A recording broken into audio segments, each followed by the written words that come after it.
when you create space because you have listened to yourself, where you get that dialogue out of your mind, it's like shutting down all the browser tabs on a computer.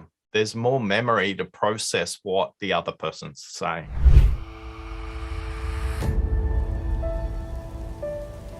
Hello and welcome to another episode of Leads to Growth. I'm your host, Chris McCoy. We're here with the National Association of Sales Professionals. And today, once again, don't you know it, we have a special guest. Today, we've got Oscar Trimboli. Oscar, thanks for joining us today, sir. G'day, Chris. Looking forward to listening to your questions and hearing what maybe the audience are asking you about listening to. I love it.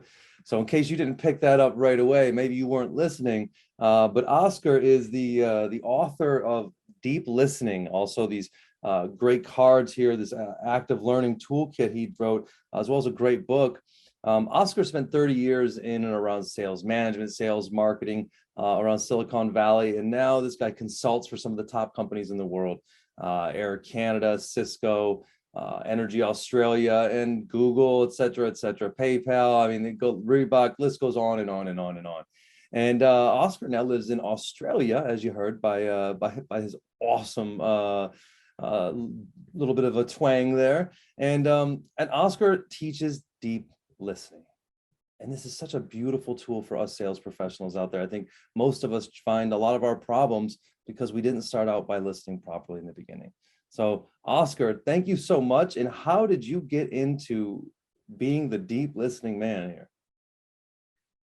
I think it all started back in a boardroom in Sydney, 2008, April 2008. I can remember it really well because there was bushfires all around us at that time, and it had got into the air conditioning duct. That's how long we've been going. So quite memorable. I can still smell it now when I think about it. And we were in the annual budget setting process for our year, 18 people on a video conference and in person, Sydney, Seattle, and Singapore. And it's a 90-minute meeting, Chris, and it's pretty important. We're setting budgets for the revenue line, setting budgets for the cost line. And I take it pretty seriously, as do most people in the subsidiary, because revenue line set quotas. Quotas set people up for success or not. So we're pretty passionate about getting a manageable, maybe a stretch, but still a manageable stretch, whereas the corporate office is interested in growth, as much growth as possible. And maybe they don't think about the human consequences of their decisions all the time because they see the world through a spreadsheet. At the 20-minute mark, my vice president in the room looked me straight in the eye and said, "Oscar, I want to see you immediately after this meeting." My heart sank because all I could think about is, awesome, I'm getting fired. The meeting finished a little early, finished at the 70-minute mark, which is unusual for budget meetings. They typically run over, or they did in those days. And Tracy asked me to close the door. And I thought, excellent. Not only am I getting fired, I'm getting fired in private. And as I walked back towards her to sit down, she said, "You have no idea what you did at the 20-minute mark, do you?" And I thought, great, get fired in private, and I don't even know what I did. As I sat down, she said, "If you could code the way you listen, you could change the world." And the only thing going through my head, Chris, in that moment was, yes, I haven't been fired. So I put all the money that I took out of my bank account in my mind out and put it back in. And Tracy set me a challenge, I guess, to code the way I listen. And for the last decade and a bit, that's all I've been doing, whether that's in the listening quiz, where it's a really simple 7-minute quiz where you can learn what your listening barriers are, or you can play with the practice cards to improve your listening that way, or the books, or the jigsaw puzzle games. We've been coding how to listen since about 2008. Wow, coding how to listen. I love that Silicon Valley term there, and it is so so fascinating as we talk often, right? We often talk as a salesperson. You believe, the one that you say is going to be a great salesperson is the one with the what they call it, the gift of gab, right? They don't often speak of the gift of listening or the gift of the ears, which makes a great salesperson. I think that's very interesting. So it was also, Hey, Chris, for those of us who are watching, yes. and can't see, I'm fascinated by this leather jacket. So I wore this based on a conversation that we had, where we talked about, you asked a question on social media about, tell an example of a story where tell an example of a time where you worked with a salesperson that did a good job of listening. And I really had to think about that, because what I came to the determination is most of the time that I believe they did a good job listening, I didn't feel like it was a sale. So I kind of maybe pushed that experience out of my memory. But this one stood out to me. This one was a leather jacket I bought just before quarantine. I was in Las Vegas, and I was hanging out with some friends who are considerably wealthier than I am at the moment, and just a few years ahead, a few dollars, a few zeros. But they were shopping. We were at the Cosmo in Vegas, and as you do in the middle of a day, you go suit shopping and buy some stuff, right? And so they're suit shopping, and I'm kind of sitting there going, don't really need a suit, can't really quite afford a suit right now. I'll just sit here and hang out, watch out. And the salesperson from across the room, an attractive female, came up to me and said, I noticed me looking at a jacket across the row. She said, you look great in that jacket. And she said, you want to just try it on? Like, no pressure at all. Didn't press me at all. Would you like to just try it on? Yeah, why not? And I put it on. She walks me in front of a mirror. She didn't even say I look good. She's walking. She kind of gave me the eyes, and she walked me in front of a mirror. And I go, she's kind of saw my posture. She goes, well, you want to go grab a drink? And I said, what? And she just want to go grab a drink. I was like, you're crazy. And she walks me outside of the restaurant, outside of the clothing boutique, to a bar, the chandelier bar in the middle of Cosmo Hotel. I stood there for about 5 minutes. We had a drink. Noticed a lot of people looking at me, checking me out. I was with an attractive girl with a nice jacket on and a good look. And we walked right back in the clothing boutique, right to the register. I didn't ask questions. She didn't ask. I didn't even ask how much the jacket was. I put the credit card down on the table. Bought it right there, and never thought twice about it. It's at the closet for a little while, but I was excited to bring it back out here to bring that story up, Oscar. But it brought me to a place of realizing she listened without even me saying a lot. What do you think she was listening to and for? Because I noticed in your dialogue you were talking about your relationship to your more mature friends years ahead of you. What do you think she noticed? Oh, she noticed that I wanted to feel like I was a part of that group. I believe that's what she saw. That she saw that maybe I was not feeling as if I was, or I was on a different level of that group. Because I was the one not trying on the jackets and the suits. I was the one kind of on the outside of that. And I think in that moment, it was a beautiful example of somebody listening to what it means for you rather than merely what you were saying, because you didn't really say a lot, but in that moment, listening for what it meant to you. So there's a big difference between listening to what somebody says and listening for what it means for them in that moment. So the code, by the way, Chris, there's 5 levels of listening, and we just talked about level 5. I think that sales professional did a great job of listening at level 5 for meaning.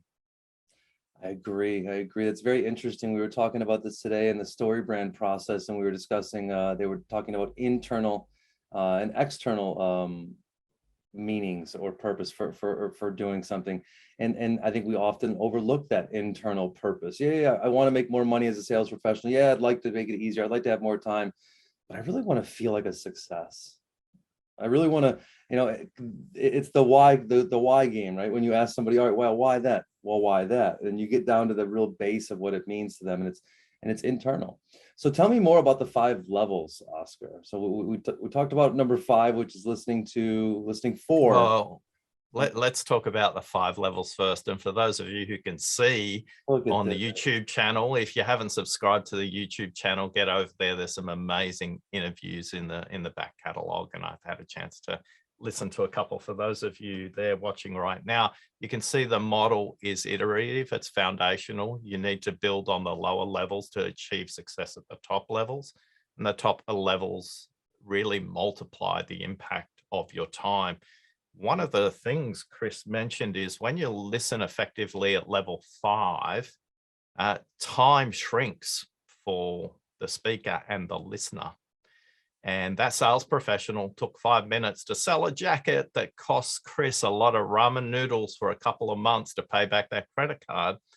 So she did a great job there. So let's talk about the 5 levels of listening. Level 1 is listening to yourself. Level 2, listening to the content. Level 3, listening for the context.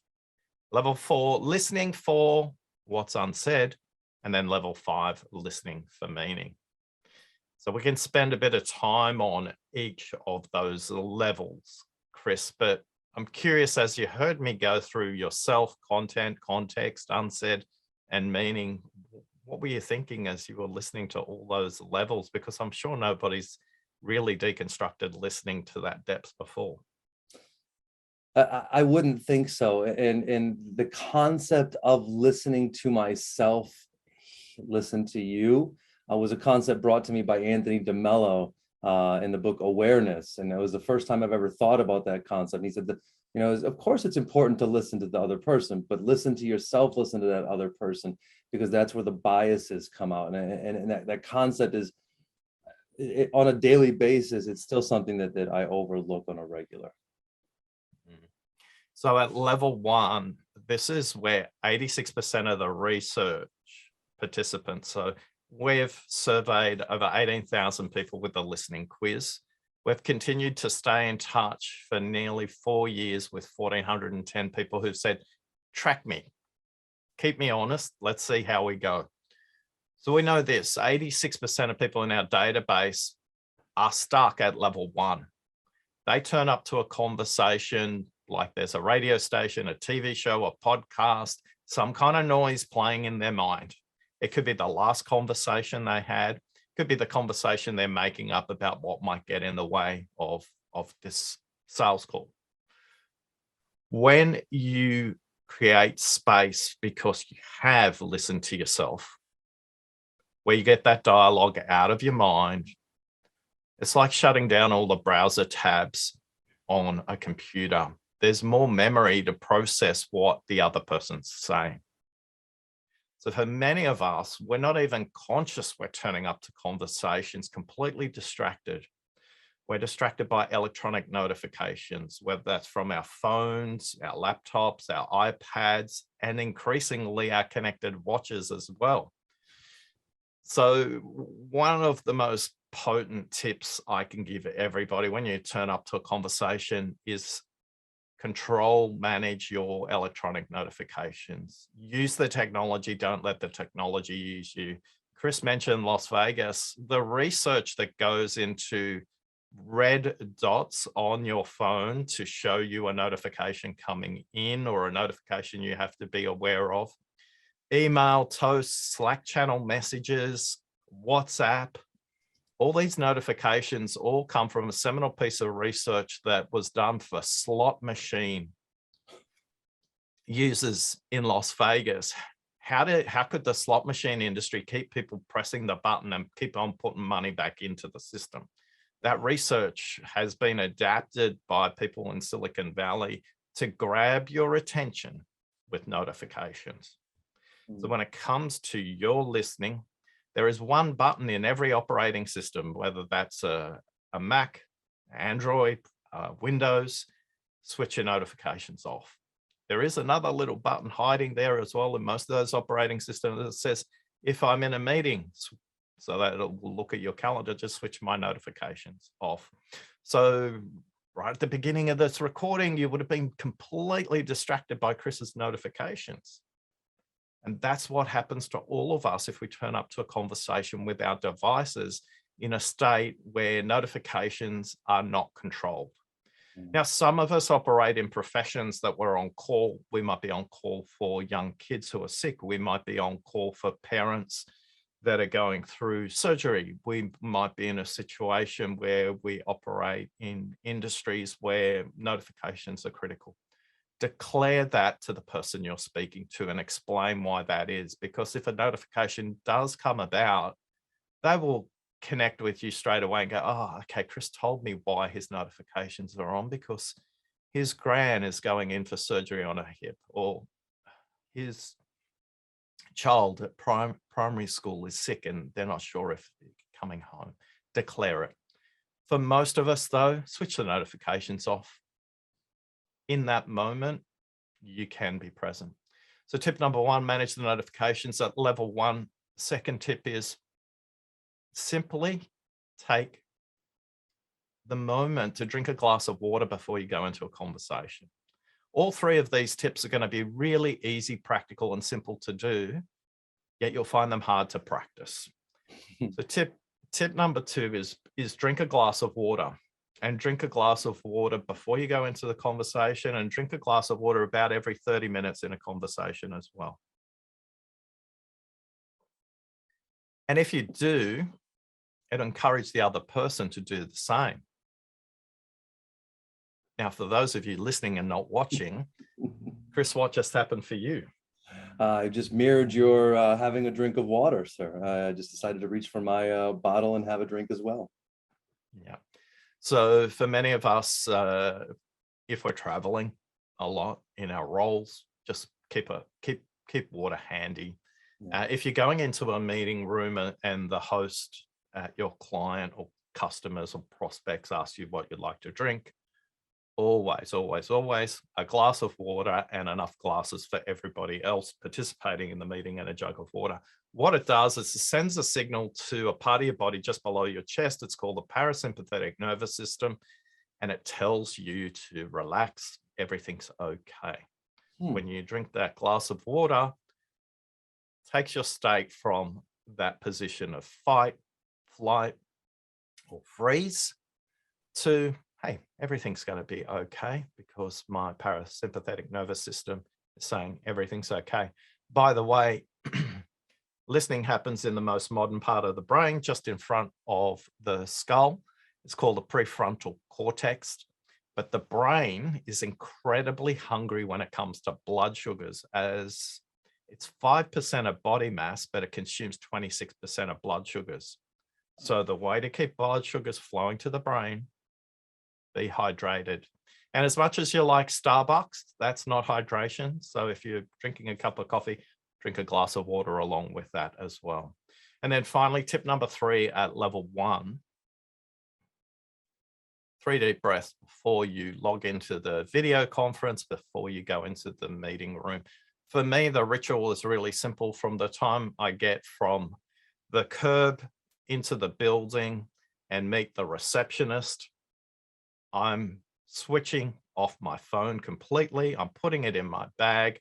I'm walking in. I'm taking 3 deep breaths as I'm doing it. And of course, I'll grab a glass of water if they offer it to me. And if not, I've got it in my bag. Now, Chris, this is very easy to do those 3 things. We know from our research that people who improve their listening the fastest, but more importantly, sustain it, just do those 3 things. That's all they do. Manage notifications, drink water, take 3 deep breaths, because then you're ready to listen.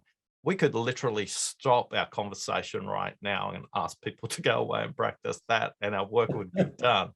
But we've still got 4 levels to go. How do you feel about those 3 practices?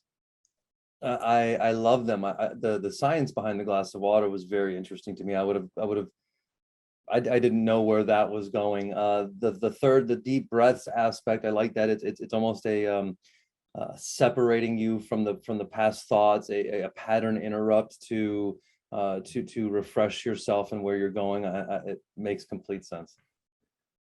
And we use those techniques because you can use them in the conversation once you get to the dialogue, whether you jump into the video conference or you come into a meeting room or you're having a conversation with somebody on a factory floor.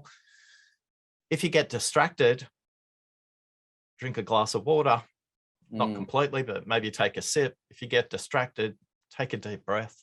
They may or may not notice. It doesn't really matter. But all of a sudden, you've reset your mind and okay, I'm in this conversation. Let's go. I like that. Shall we go to level 2? Yes, let's do it. And I love the idea of resetting your patterns, because you're not bringing in all the busyness thoughts that you come in with, all the biases. You're stopping. You're making a conscious effort to stop.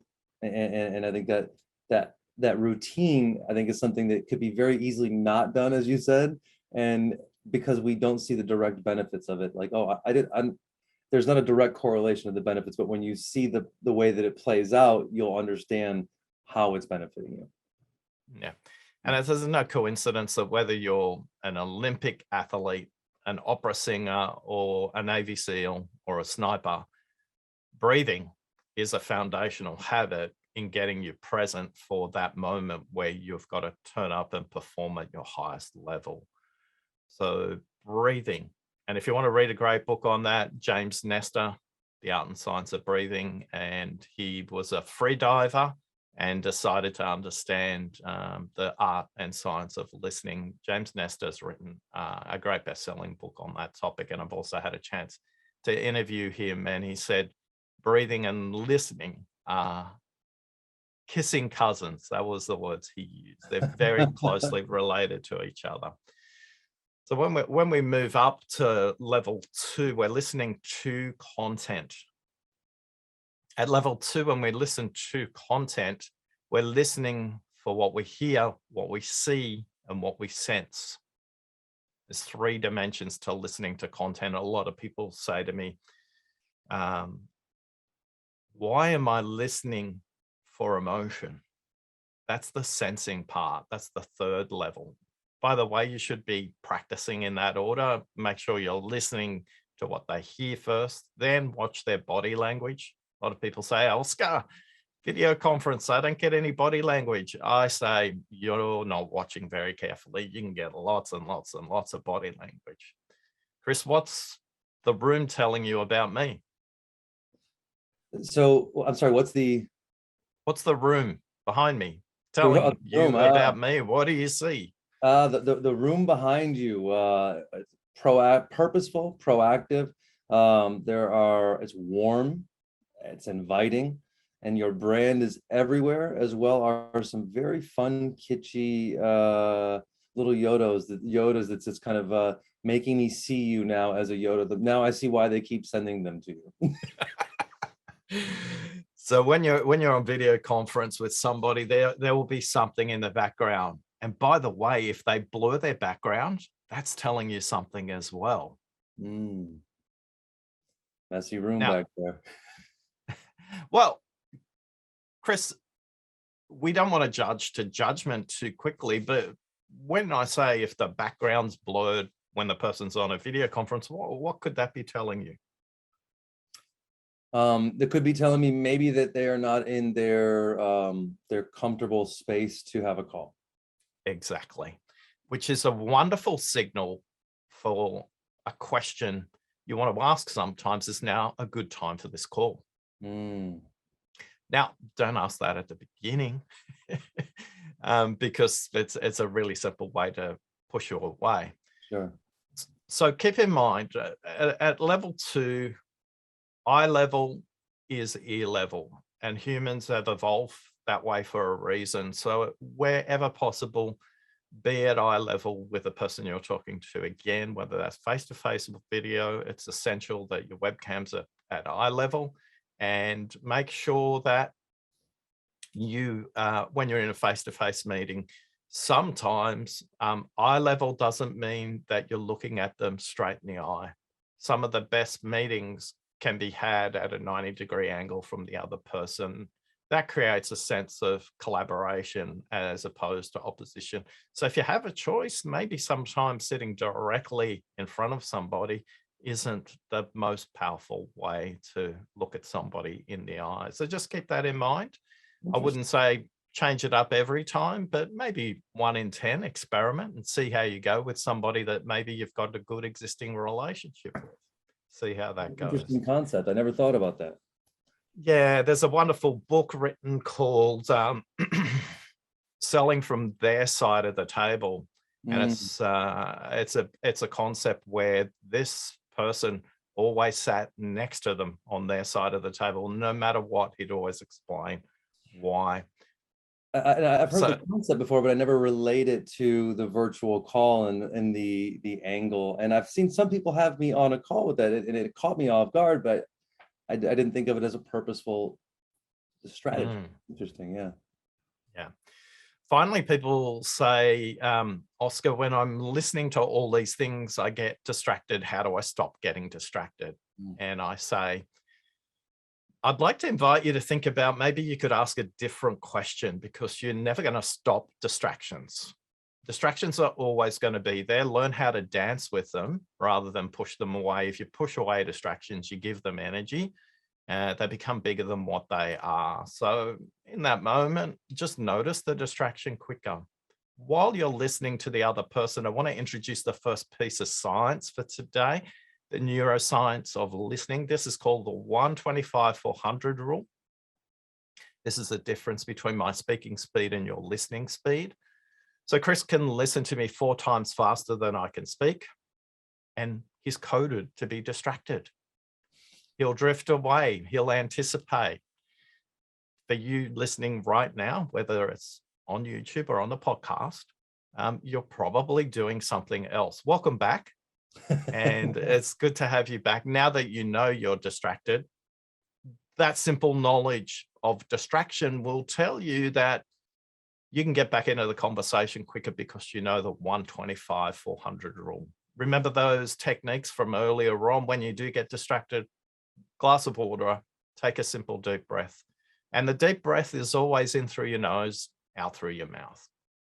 Time to wave goodbye to level 2, but let's move on to level 3, Chris, unless there's any questions you've got about level 2. Your transitions are beautiful, my friend. Proceed. Okay, so level 3, we move from listening to things. So we listen to ourselves at level 1. We listen to the content at level 2. Now we move to listening for things. Mm.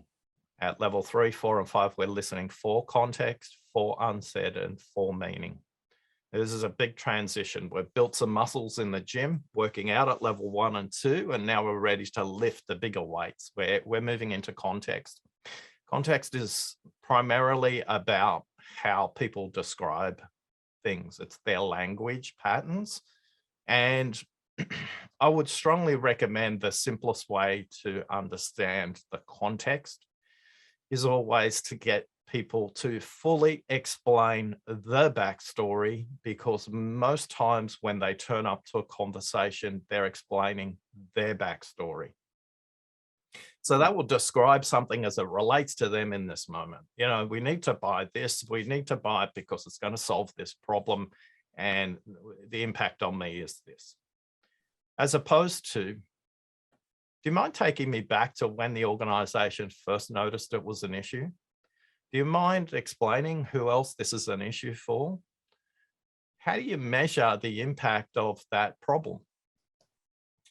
When you discover the backstory, they will also change their backstory, because they will relate their story differently, because they now look at it over time and they don't fully understand. Now, if you're selling in complex scenarios where there's multiple buyers or influencers in a process, typically in a business organization or a public sector organization, by going to the backstory, you're learning the political landscape. And you should be making mental notes to go, okay, there are 6 people in this process and I'm talking to one of them.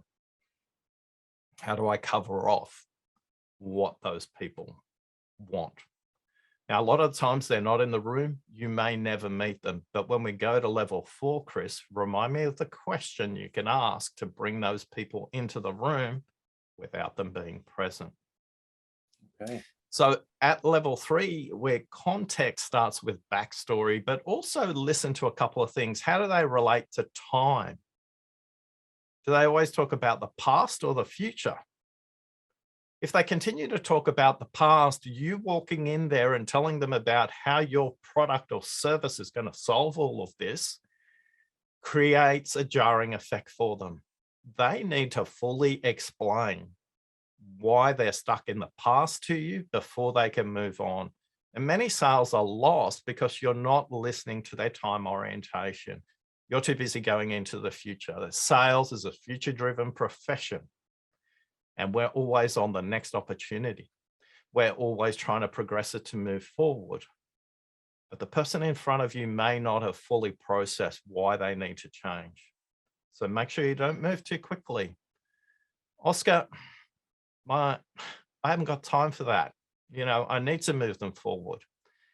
Here's the good news and the bad news. Selling isn't about you. It's about them.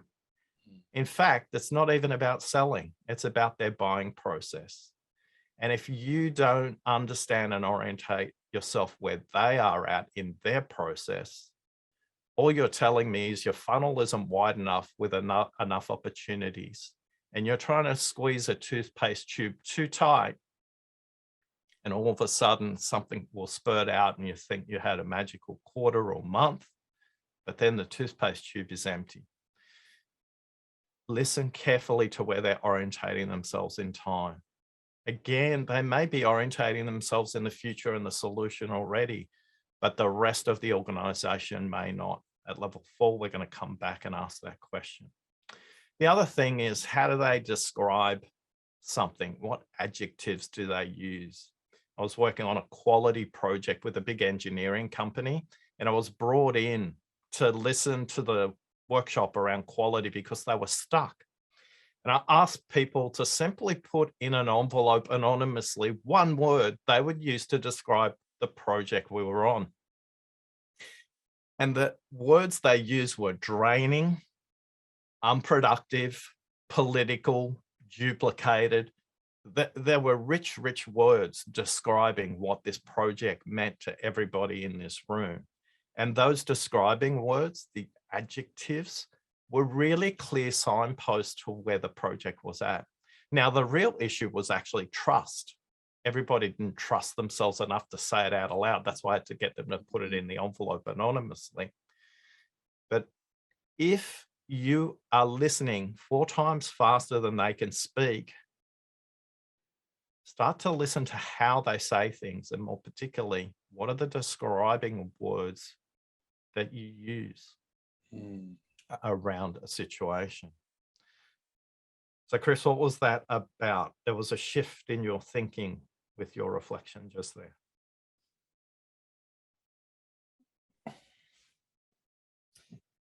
The idea that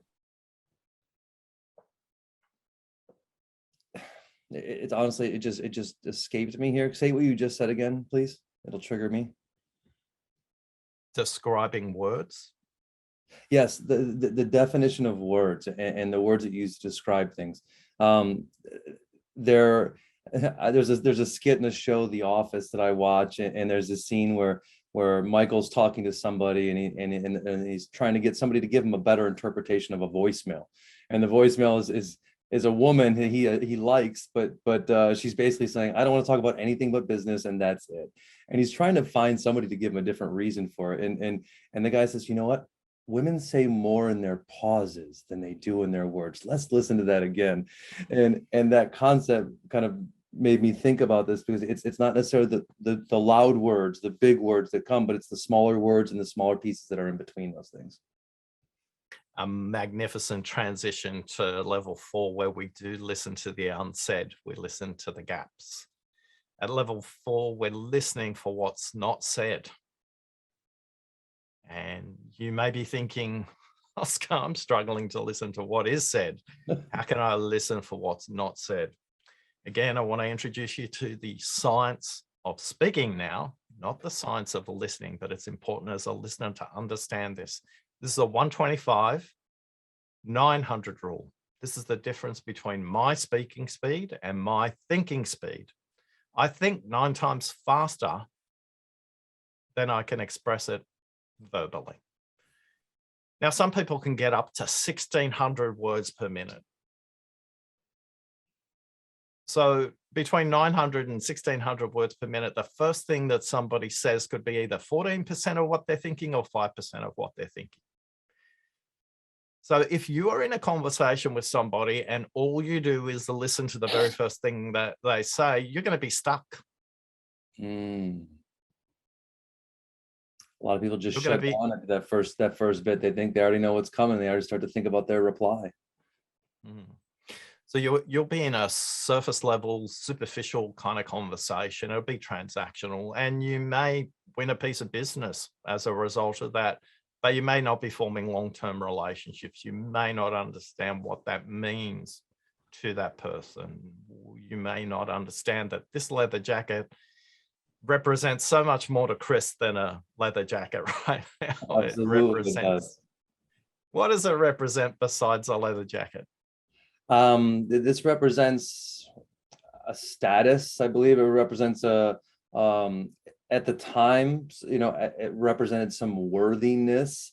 I think today it's evolved to me to more of a symbol of I was who I was before I got there.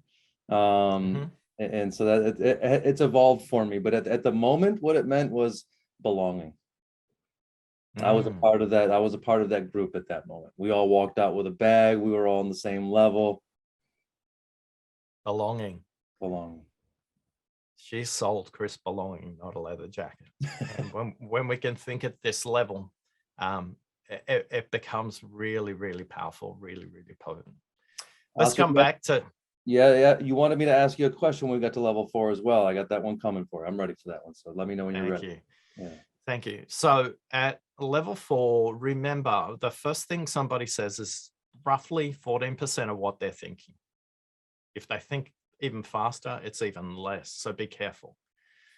It's really critical if they're going through the backstory as an example. You can use these 3 phrases to get the next 125 words out, to get the next 14% of what they're thinking. Now, we're not going to get 100% of what they're thinking, but unless they're a movie actor who've studied their lines really well, most people we interact with professionally are not going to say what they mean or think the very first time in a really articulate way that's useful for them and useful for you in the context of the project or opportunity you're working with them on.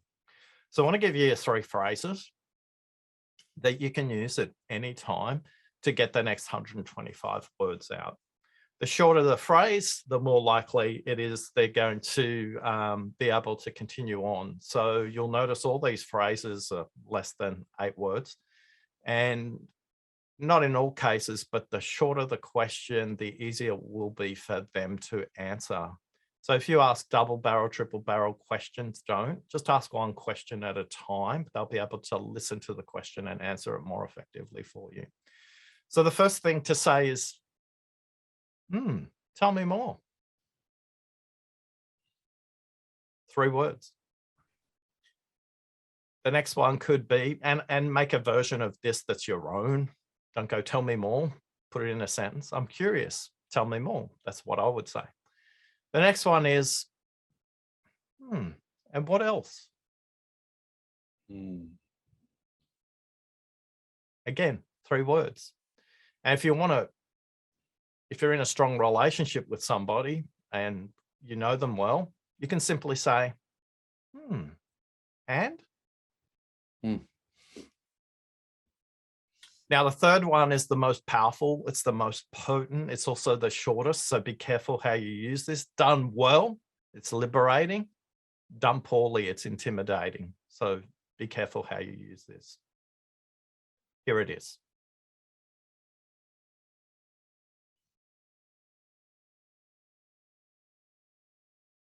Now, don't worry, nothing froze on the video.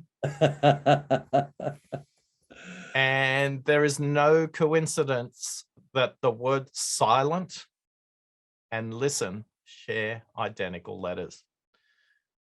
So when it comes to the third thing you need to do is just to pause in that moment. For you in your head, just cycle through 3 breaths in that moment, and they will fill in the gap for you. But do it with the intention of curiosity, not manipulation. A lot of people who say, I'm going to pause because the first person to speak loses. That's not the mindset we want to bring to the conversation. We want to do it because we're curious and we want to be helpful to them. Your job as a listener is not to make sense of what they say. It's to help them to liberate their thinking. Mm, I love that. You know, the difference between the manipulation and influence, really getting somebody to do something for their own reasons, is that intent. You know, and it's the same tool. The pause is the same tool, but when you're doing it to intend to help them get to their deeper whys and needs, and to really hear what they really have to say and what they really need to say, it comes from a more beautiful, powerful, and loving place. Yeah, and it's all about them. Yes. Now, at level 3, we talked about the backstory, and we said, look, there could be up to 6 buyers and influences or in the process. And I was going to give you a tip at level 4. Make sure you do this at about the 70% mark in a meeting time-wise. So if you're in a 1-hour meeting, make sure you do this at the 45-minute mark. If you're in a 30-minute meeting, make sure you do it about the 20-minute mark. You want to leave space for this conversation. And it would sound something like this.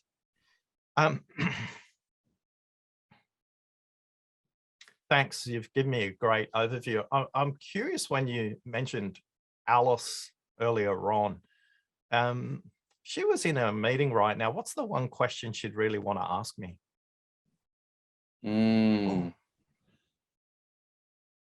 And they always say, that's a really good question. And they do what Chris just did, and they give an audible sigh as they think about it.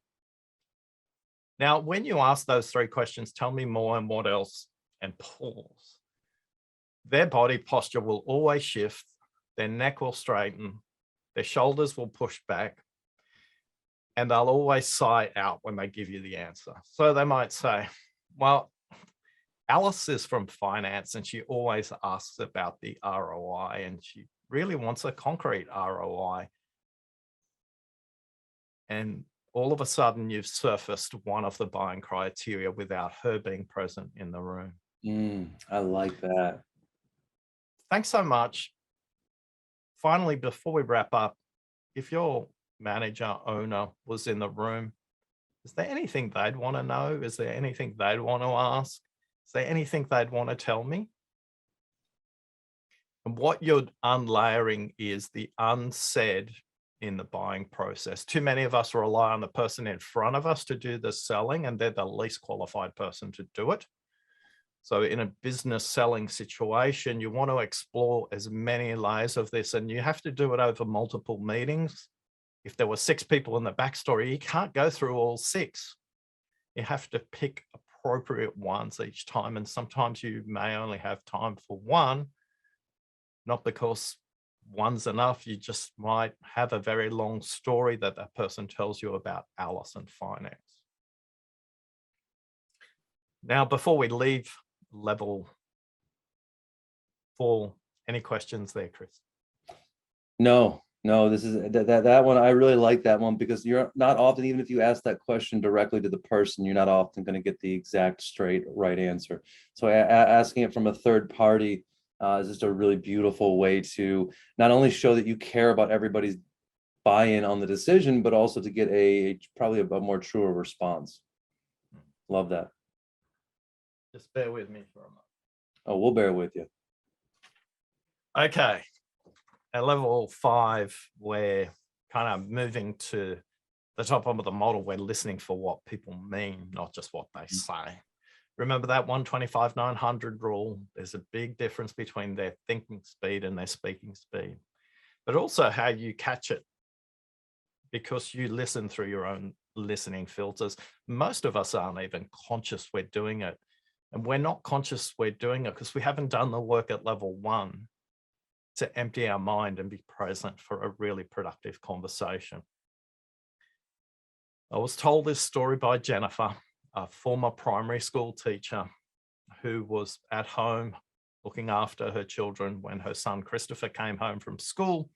And Christopher was very excited and said to his mum, Mummy, today we learned math, and I learned that 3 is half of 8.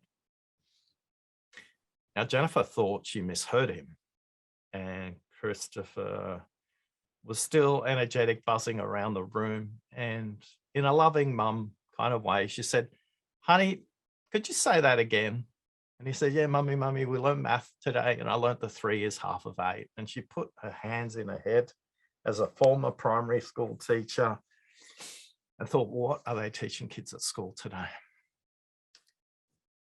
Well, she went to the cupboard in the kitchen and got 8 M&Ms out and laid them out on the kitchen bench, 4 by 4, little soldiers in pairs facing each other. And she picked Christopher up and put him on the kitchen bench and said, Christopher, I want you to count how many M&Ms are on this side. And he went 1, 2, 3, 4. And she said, I want you to count how many M&Ms on the other side. He went 1, 2, 3, 4. And in that moment, she said, see, Christopher, 4 is half of 8, not 3. And with that, he jumps off the table, goes and grabs a piece of paper, and with a pen, a Sharpie actually in the story, he draws the figure 8 on this piece of paper for his mom. And then he folds the piece of paper vertically and he folds it vertically again. And with this bisection in place, he then tears the piece of paper in half and shows his mum that visually 3 is half of 8. Now, if you do that exercise horizontally, 0 is half of 8 as well. So 3 is half of 8, 0 is half of 8, and 4 is half of 8. When you turn up to a conversation, are you turning up to a conversation with a mindset that all 3 possibilities are not only accurate, but true, not just for the speaker, but also for the listener? If you listen for what people mean and take the time to allow them, like Christopher did, to express his meaning, you'll have a really powerful insight. Here's the insight Jennifer had in that moment. She realized that Chris relates to the world very differently. Chris today is a world champion bug catcher, and I'm not talking the insect variety. Chris can look at computer software bugs in a way other people don't. He solves some of the biggest, most complex computer bug problems in the world for some of the companies I guarantee you use today. And he does that because he thinks about the world in completely different patterns to the way we do. You will interact with people who think that 3 is half of 8, 0 is half of 8, and 4 is half of 8. And you'll be fighting a mindset that says 4 is the right answer. Don't they get it? You're not listening. You're listening to what they've said. You haven't listened to what they mean. And when you listen for what they mean, you'll be able to sell a leather jacket to somebody in Las Vegas who didn't realize they really needed it because they weren't selling a leather jacket. They were selling belonging in that moment. I love that, Oscar. That's really beautiful. And I think questions just keep coming up to me, like the questions, because it's very easy, to assume, but I love the idea that some of the questions, they don't have to be elaborate. They don't have to be deep, because I've been in a place where even just the questions, I will double barrel, as you said, or ask elaborate questions, and still my subconscious is doing it. I'm looking for an answer, but I'm also looking to be shown to feel smart in that instance. Letting go of those things and bringing these small little mini questions, these little deep divers that help give somebody else the opportunity, almost like a shorthand ping pong. Like, no, you played it back to me, but I'll tap it back to you and allow you to play it again, because I think you've got more to say here. And I think that's I'm really taking this to heart, and it makes a lot of sense. It's social psychology. It's really there's so many more elements, especially in a B2B business deal, that are going into play in that decision, for us to not take the time to ask the questions, to listen to the answers, and not look for the answers that we want, but to listen for the answers that they're looking to provide us. I think is a real responsibility of salespeople. And I 5 levels, y'all. That's Can I give you a special bonus just for your oh audience? yes, please. We love special bonuses here. So a lot of people think listening happens in the moment. Listening happens before, during, and after a conversation. And a lot of people say to me, Oscar, how do I listen before the conversation? How do I listen after the conversation? It's you're crazy. But I wanted to role model something really simple. A week ago, I put a post in a social media site, tagged a group of people, and basically said, what's the best listening experience you've had with a sales professional or not? And a whole group of people responded. If I wasn't listening to Chris before this interview, I would never have known about the leather jacket. I would never have known about the difference between a month of eating ramen soup to pay it off versus what it meant to him to belong. There are many techniques you can use to listen before a meeting. Most of the organizations you work with or the people you work with, you can ask them a simple question before you get to the conversation. You can send them a text, you can send them a WhatsApp, you can leave an email, it doesn't matter. What would make this a great conversation for you? That's all. Yeah. If you just ask that simple question, you can do that. If you want to learn more about your listening, visit listeningquiz.com. Take the 7-minute quiz. Rather than learn more about me, I'd rather you learn more about yourself. When you take the quiz, you'll be able to understand your primary listening barriers straight away and learn 3 tips about how to improve that from your perspective. So there's a little bonus for everyone who's listening. Well, man. Well, I'm definitely going to be doing that this weekend, Oscar. Thank you so much for your time. And yo, I love when somebody lives congruent with the things that they're teaching and they follow the processes. Getting the questions ahead of time of the interview was uncharacteristic. It once made Oscar stand out right off the bat. The fact that he used the language in which he teaches throughout our conversation, even if it wasn't elaborate telling you all the points, it was a simple sentence or two, but using his language so that he could align me from the very beginning. I was prepared for our conversations because of the way that he prepared me for them. And I think that that's something special. And tell me more about the post listening after the call. Okay. So the difference between hearing and listening is action. Many of you will be in a conversation with somebody where you've agreed to do something. Days go by, weeks go by, months go by, and they haven't done it. It means they haven't listened to you after the meeting. If you really want to honor and respect somebody, take the action that you agreed to in the meeting. And if you're not planning to take the action in the meeting, explain to them why, because they'll probably understand. So, Chris, what's the one action you'll take as a result of today's meeting, besides the listening quiz? Oh, besides the listening quiz, the one action I will take is I will definitely be publishing this podcast. Okay. When it comes to your listening, what's one practical tip you'll apply from today? Oh, one practical tip that I'll apply from today is definitely the routine, the pre-routine before I go to a meeting. The deep breaths, the water. Also, the other piece is I always bring my own water, but never encourage others to have the water. Now that I know the science behind the drinking of the water, I'll make sure that I bring that to play as well. I think that pre-listening routine is something that I'm going to put into play because that will always pull back this conversation, this thought, the value that I hold to it back into me with a little anchor before my calls. All right. And then the final question would be to explore the unsaid with Chris. Today, I'll ask him, if we did this interview all over again, what's the one thing I could have done to make it more productive for the audience? Wow, this guy, huh? Now I can't imagine. That might be a post question that I have to work on, my friend. You gave them applicable things to bring to life. You told them where they could follow you. You gave them some science behind such. And if you could listen for them, I guess, Oscar. I don't know what else you could have done, sir. I think we knocked it out of the park with this one. Thanks for listening.